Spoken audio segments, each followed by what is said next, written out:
Bonjour à tous, c'est Ivan, bienvenue dans cette nouvelle vidéo sur le chamanisme. Je voudrais aujourd'hui vous parler de la prise de substances et pourquoi j'ai choisi de ne pas en prendre pour vivre mes expériences de chamanisme. Eh bien la raison pour laquelle je ne prends pas de substances, elle est très simple. C'est d'une part que je n'en ai pas envie et d'autre part que je n'en ai pas besoin. Quand on parle de chamanisme, la première des choses à laquelle les gens pensent, généralement, c'est la prise d'ayahuasca. L'ayahuasca, c'est un exemple, mais il y a d'autres substances aussi qui permettent de faire des voyages. Et le chamanisme est souvent associé à cela.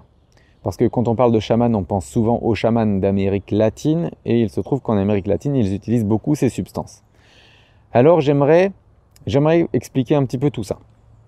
La première remarque que j'ai à faire par rapport aux substances, c'est pourquoi est-ce qu'on va se rendre dépendant d'une substance pour pouvoir faire des voyages. Je ne dis pas que la substance elle-même rend dépendant. Je sais que l'ayahuasca, par exemple, si on en prend, on n'a pas le besoin d'en reprendre. C'est pas comme la cocaïne. Par contre, lorsqu'on prend une substance pour faire des voyages, on a l'habitude de faire ça, et si ensuite on veut faire d'autres voyages, on aura envie de prendre la substance.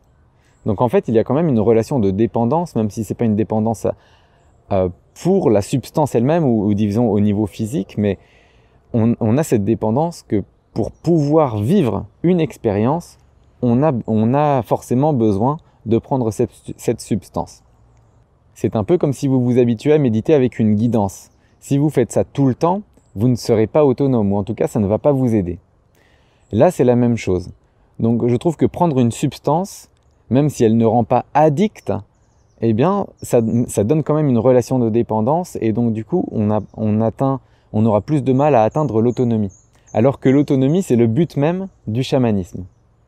La deuxième des choses que je voudrais dire au sujet des substances, c'est que lorsqu'on en consomme pour faire ces voyages, on ne va absolument rien contrôler. C'est-à-dire que on ne va pas avoir de filtre sur les choses qu'on peut voir ou pas. Lorsqu'on fait un voyage sans substance, on est entouré de nos guides, et s'il y a quelque chose qu'on n'est pas prêt à voir, et ça peut arriver fréquemment, des choses sur son propre passé, sur ses vies antérieures, des choses qu'on n'est pas prêt à encaisser parce qu'on n'est pas assez solide, parce qu'on n'est pas assez avancé, eh bien ces choses, ça va être écran noir, on ne va pas les voir, ou alors on va nous dire « non, tu n'as pas l'autorisation pour faire ça ou pour voir ça ». Et donc ça c'est très bien. Par contre avec les substances, on ne maîtrise rien, et ça je le sais parce que j'ai eu des témoignages de gens qui en ont pris, et qui ont été vraiment traumatisés par des choses qu'ils ont vues et qu'ils n'étaient pas prêts à voir. Donc j'ai envie de dire, c'est vraiment dangereux. Dangereux pas dans le sens pour sa santé physique, mais dangereux pour sa santé mentale, pour sa santé psychologique, puisque ça peut avoir des impacts graves. Dans le même ordre d'idées, avec les substances, on ne maîtrise absolument pas la sortie du voyage. Donc si on se retrouve en panique, ou alors dans des situations où on commence à avoir peur, et vous savez que la peur c'est le contraire de l'amour, donc avec la peur on va dans des vibrations qui sont négatives, et si on est dans des vibrations qui sont de plus en plus négatives, eh bien on ne va pas canaliser les bons esprits, on va canaliser des esprits qui sont eux pourquoi pas dans le bas astral. C'est quelque chose qui peut arriver. Donc en fait on ne maîtrise pas la sortie lorsqu'on prend une substance, c'est-à-dire que on l'a consommé, on l'a ingéré, et donc on est pris pendant plusieurs heures et on est condamné, entre guillemets, à vivre ce voyage jusqu'au bout, jusqu'à ce que l'effet de la substance cesse. Un autre point, c'est que c'est vrai que pour les chamans du monde entier, il est bon d'avoir quelque chose pour pouvoir faire des voyages, un support, pour pouvoir nous aider à voyager ou à partir plus facilement. Dans mon cas, c'est un tambour, c'est ce qui est utilisé en Amérique du Nord par exemple. En Amérique latine, les personnes n'utilisent pas de tambour et utilisent des substances. Mais la raison à cela, ou tout du moins une des raisons, c'est que le climat est trop humide en Amérique latine pour pouvoir utiliser les tambours, et les peaux vont se détendre. Donc le tambour ne pourra pas faire le son qu'il fait dans d'autres régions. Et donc les chamans ont recours là-bas à des substances. Le fait de prendre des substances permet sans doute de vivre des voyages plus riches, où on va voir beaucoup plus de choses. Mais le but, dans ce qu'on va faire en chamanisme, c'est d'avoir des réponses à ces questions. C'est de pouvoir aider quelqu'un. Si on peut avoir des réponses à ces questions sans utiliser de substances ou sans faire des voyages aussi riches, aussi lucides, dans lesquels on voit autant de choses, est-ce que c'est vraiment important? Pour moi, la réponse est non. Et au-delà de nous apporter des réponses, au-delà de faire des guérisons, le but du chamanisme est de nous faire grandir dans notre spiritualité et en autonomie. Et grandir dans sa spiritualité, c'est aussi nous ancrer dans la vie.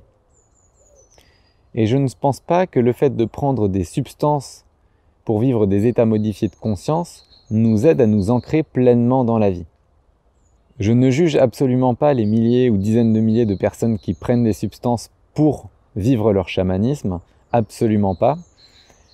Si ça peut les aider des gens à guérir, eh bien c'est tant mieux. Mais je reviens juste aux bases.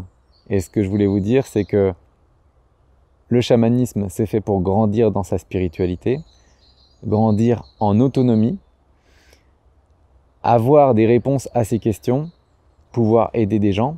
Et ça, on peut l'atteindre sans substance. Les voyages seront peut-être moins riches, mais quelle importance si vous avez ce que vous allez chercher.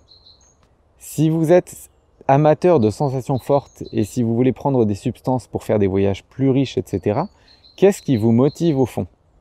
Peut-être est-ce votre ego qui veut en avoir plus, qui veut vivre des choses plus intéressantes. Et je le comprends bien. Vous avez compris mon message, vous faites ce que vous voulez, simplement je vous encourage à faire du chamanisme sans substance pour plus d'autonomie, pour plus de sécurité. Et vous verrez qu'au bout d'un moment, vous n'aurez même plus besoin de tambour. Moi, fermer les yeux aujourd'hui, ça suffit. Le tambour accélère la chose, me permet de voyager, de partir en voyage plus vite, c'est plus simple, mais je n'en suis pas dépendant non plus. J'espère que cette vidéo vous a plu, qu'elle vous a peut-être permis de revoir certaines idées préconçues que vous auriez pu avoir sur le chamanisme.